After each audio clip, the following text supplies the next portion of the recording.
যে আমরা জানি কৃষ্ণ মথুরায় কংসের কারাগারে আবির্ভূত হলেন। তো প্রথম প্রশ্ন হলো এটাই যে এত এত জায়গা থাকতে ভগবান কারাগারকে কেন বেছে নিলেন, জেলখানায় ভগবানের জন্য, এর কি তাৎপর্য প্রভু যদি বলে?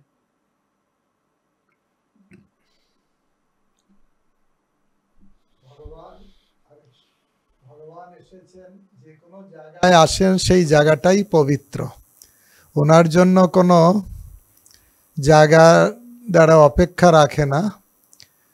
তবে ভগবান কারাগারে এসেছেন, আর আমরাও সবাই কারাগারেই আছি। আমরা যদি কারাগার থেকে মুক্ত করার জন্য কাউকে তো কারাগারে আসতেই হয়। ধরুন কাউকে জেলখানায় আছে, সেখান থেকে আমি হাত ধরে বের করে নেব, তাহলে সেই কারাগারে এসে তাকে বের করতে হবে। ভগবান লীলাবিলাস করার জন্য বিভিন্ন জায়গায় আবির্ভূত হন, বিভিন্ন জায়গায় লীলাবিলাস করেন। আবির্ভূত হয়েছেন কারাগারে, বদ্ধজীবকে কারাগার থেকে মুক্ত করার জন্য আবির্ভূত হলেন কারাগারে, কিন্তু পরবর্তীকালে তো ব্রজধামে চলে যে লুটু লুটু দধি মাখন খায়, গোয়াল বালক সঙ্গ ধেনু চরায়, দিব্য লীলা বিলাস করলেন। যদিও ভগবানের আবির্ভাব এক স্বরূপে কারাগারে, আর এক স্বরূপে ওনার আবির্ভাব যশোদার ঘরে, যেটা আচার্যরা সিদ্ধান্ত করেছেন স্বয়ং কৃষ্ণ তিনি ব্রজধামে এসেছেন। কৃষ্ণ অন্য যদু সম্ভূত সহস্তপর বৃন্দাবনং পরিত্যাজ্য পাদমেকম ন গচ্ছতি।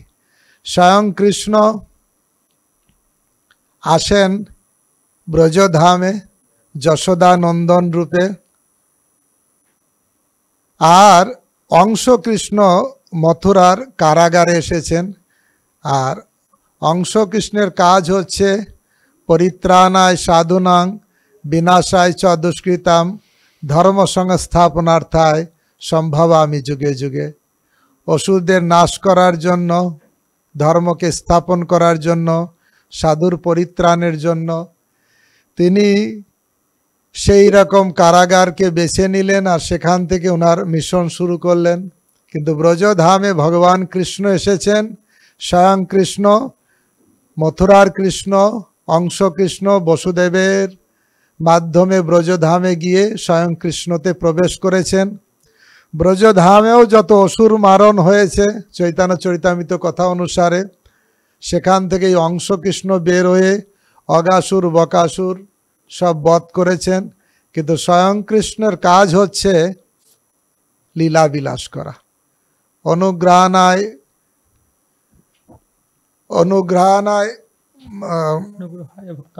অনুগ্রহানায় ভক্তানাং মানুষিং তনুমাশ্রিত ভজতে তাদিসং ক্রীড়া যা শ্রুত্তা তৎপর ভবেত। ভগবানের আবির্ভূত হওয়ার কারণ হচ্ছে অনুগ্রহানায় ভক্তানাং, ভক্তদের অনুগ্রহ করার জন্য, ভক্তদের প্রীতিবিধান করার জন্য, ভক্তদের আনন্দ বিধান করার জন্য। ভজতে তাদিসং ক্রীড়া, এত সুন্দর লীলা বিলাস করেন যা শ্রুত্তা, যা শ্রবণ করে জগতের মানুষ উদ্ধার পেয়ে যায়।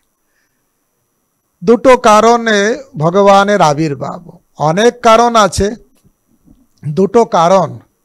এক হচ্ছে রসিক শেখর কৃষ্ণ পরম করুণ, এই দুই গুণ হইতে ইচ্ছার উদ্গম। ভগবান হচ্ছে রসিক শেখর, রস আস্বাদন করতে ভালোবাসেন, আর পরম করুণ, তিনি করুণাময়। এই দুই গুণ হইতে ইচ্ছার উদ্গম, এই দুই গুণের মাধ্যমে প্রভাবিত হয়ে ভগবান এই জগতে আবির্ভূত হন। রসিক শেখর তিনি আবির্ভূত হয়ে ভক্ত সঙ্গে রস আস্বাদন করেন। কৃষ্ণের যতেক লীলা সর্বোত্তম নরলীলা, নরবপু তাহার স্বরূপ, গোপবেশ বেণুকর নবকিশোর নটবর, লীলাতত্ত্ব হয় অনুরূপ। ভগবানের মৎস্য কুর্ম বরাহ যত যত অবতার আছে, সব থেকে শ্রেষ্ঠ যেখানে রসিক শেখর, সে হচ্ছে কৃষ্ণ। কৃষ্ণ রূপে যখন তিনি মনুষ্য রূপে লীলা বিলাস করেন, মানুষিং তনুমাশ্রিত। কৃষ্ণের যতেক লীলা সর্বোত্তম নরলীলা। রসিক শেখর রস আস্বাদন করেন ভক্ত সঙ্গে, পরম করুণ, করুণা হয় কি করে, করুণা পরায়ণ কি করে হলেন? ভজতে তাদের ক্রীড়া, এত সুন্দর লীলা বিলাস করেন, যা শ্রুত্তা, যা শ্রবণ করে আমরা উদ্ধার পেতে পাই। ভগবান যদি না আসতেন, আমরা বসে বসে কার লীলা শুনতাম? চোরের লীলা, ডাকাতের লীলা, তাতে কি লাভ হতো? এই জন্য ভগবান আসলেন বলে এই যে জন্মাষ্টমী উপলক্ষে এই যে টক শো, এই যে কথা আলোচনা হচ্ছে, আপনারা যে যেখানে আছেন সেখান থেকে শ্রবণ করার সুযোগ পাচ্ছেন। কি কথা? কৃষ্ণ কথা। আর শ্রবণং মঙ্গলম, শ্রবণ করলেই যে যেখানে থেকে টক শো শ্রবণ করবেন তারই মঙ্গল হবে। সে দেশ দেশান্তরে যেখানে আছেন, মিডিয়ার মাধ্যমে এখন কত সুযোগ। তো এই আচার্যরা বা ভগবান এইসব পন্থা উত্থাপন করেন যাতে মানুষের কাছে শ্রবণের সুযোগ হয়। তাই ভগবান যদি জগতে না আসতেন, আবির্ভূত না হতেন, লীলাবিলাস না করতেন, আমরা কার কথা শুনতাম আর কি করে উদ্ধার পেতাম? এই শুধু শ্রবণের মাধ্যমেই আমরা জগৎ থেকে উদ্ধার পেতে পারি। সেই জন্য ভগবান এসেছেন কারাগারে, আলাদা আলাদা মিশন, ব্রজধামেও এসেছেন, আলাদা আলাদা প্রোগ্রাম, সব কিছুর একটাই উদ্দেশ্য, আমাদেরকে এই কারাগার থেকে মুক্ত করার জন্য। হরি হরি বল, জয়। গীতায় ভগবান নিজে বলছেন যে অজ অপি, আমার জন্ম হয় না, আমি অজ।